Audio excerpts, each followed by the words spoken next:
দীর্ঘদিন ধরে রাস্তার বেহাল দশা, হুঁশ নেই প্রশাসনের। পূর্ব বর্ধমান জেলার কাটোয়া 2 নম্বর ব্লকের সিঙ্গি গ্রাম পঞ্চায়েতের গৌরডাং ঘুমুরিয়া রাস্তা দীর্ঘদিন ধরে খারাপ হয়ে পড়ে রয়েছে। এলাকাবাসীদের যাতায়াত করতে সমস্যার সম্মুখীন হতে হচ্ছে। রাস্তা এখন খানা খন্দে ভরে উঠেছে। স্বপ্নের বাড়ি মানে স্বপ্ননীর কলোনি। এবার বর্ধমান রেলওয়ে স্টেশন থেকে 6 কিলোমিটার এবং নবাহাট মোড় থেকে মাত্র 5 কিলোমিটার দূরত্বের মধ্যে ও সম্পূর্ণ মনোরম পরিবেশে আপনার স্বপ্নের বাড়ি বানিয়ে নিন। প্রতি কাঠা শুধুমাত্র 99,999 টাকা থেকে। থাকছে লোনের সুবিধা। 50% ডাউন পেমেন্ট করে কাঠা প্রতি 928 টাকা 84 মাসে পরিশোধ করুন। বিশদে জানতে ফোন করুন 8918277795। বৃষ্টি পড়লে পুকুরের আকার নেয়, সেই জল শুকালে কাদা হয়ে যায়। যানবাহন চলাচল করতে সমস্যার মধ্যে পড়তে হচ্ছে।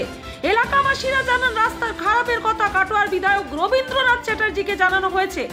গৌরডাং ঘুমুরিয়া রাস্তাটি জেলা পরিষদের আন্ডারে সিঙ্গি অঞ্চলের তৃণমূল কংগ্রেসের সভাপতি তথা পঞ্চায়েত সমিতির জনস্বাস্থ্য পরিবেশ কর্মাধ্যক্ষ শেখ আনোয়ার হোসেন, তিনি কি জানালেন আমরা শুনে নেব। এই রাস্তাটা হচ্ছে আমাদের গৌরডাং টু ঘুমুরিয়া 6.7 কিলোমিটার। তো রাস্তাটা আমাদের খারাপ আছে, কিন্তু আমাদের বিধায়ক সাহেবের নজরে আসার পর উনি আমাদের রাজ্যের মাননীয় মন্ত্রী প্রদীপ মজুমদারকে বলার পর তারপরে উনি আপনার চেষ্টা করে গেছে রাস্তাটা করার জন্য। খুব তাড়াতাড়ি রাস্তাটার কাজ শুরু হবে। এখন হয়তো এই চাষের সময়, চাষের মরশুম, সবদিকে জলে ডুবে গিয়েছে ধান এখানকার মানুষের।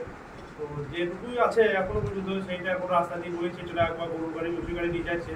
রুগী নিয়ে যাতায়াত করতে সমস্যা, গ্রামবাসীরা সমস্যা পড়তে হয়, সেটা স্বীকার করছেন। এখন সমস্যায় ইদানিং পড়তে হয়, কিন্তু খুব তাড়াতাড়ি কাজটা আরম্ভ হয়ে যাবে। তো অতি বৃষ্টির জন্য রাস্তাটা আরও খারাপ হয়ে গেল। আমাদের বিধায়ক সাহেব রাস্তাটা নজরে আসার পর উনি দায়িত্ব নিয়েছেন। তারপরে জেলা থেকে এসেছিল লোক, এসআরডি থেকে এসেছিল, ওনারা মাপজোক করে গিয়েছেন।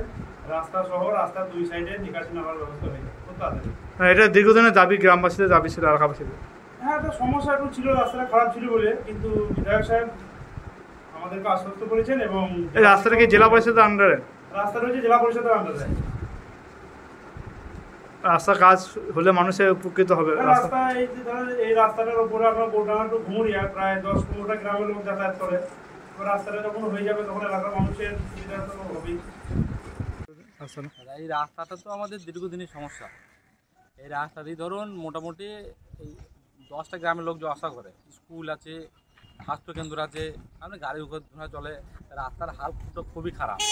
তাই মোটামুটি আমরা জেলা সভাপতিকে, মানে আমাদের এমএলএ স্যার জানিয়েছিলাম। তা উনি সব খোঁজ খবর নিয়েছেন এবং উনি যা ব্যবস্থা করে করেছেন। আমাদের এই কদিন আগে এসআরডি থেকে এসেছিল লোক, উনি পাঠিয়েছিলেন। ওরা সব এস্টিমেট করে নিয়ে গিয়েছে। 1 মাসের মধ্যে টেন্ডার হয়ে কাজ শুরু হবে। হ্যাঁ, আমাদের শুরু হলে কি যাতায়াতের পক্ষে সুবিধা হবে? রাস্তা সবটাই সুবিধা। মানুষ তো এখন একটা রুগী নিয়ে যেতে গেলে অসুবিধা হয়। হ্যাঁ, এবার সবটাই অসুবিধা। বাচ্চা কাছে স্কুল যায়। রাস্তা হলে, নতুন হলে সুবিধা হবে। রাস্তা নতুন হয়ে গেলে আমাদের খুবই ভালো, আর হবেও। কিন্তু কারণ ব্যাপারটা হয়েছে আমাদের জেলা সভাপতি পুরোটা দেখিয়েছে, আর যা করা সব করেছেন। মানুষ খুব বিভ্রান্ত হয়ে গেছে। এটা কোথাকার রাস্তা? এটা হচ্ছে গৌরডাং থেকে ঘুমুরিয়া রোড। পূর্ব বর্ধমান থেকে পাপাই সরকারি রিপোর্ট, নূতন ভোর।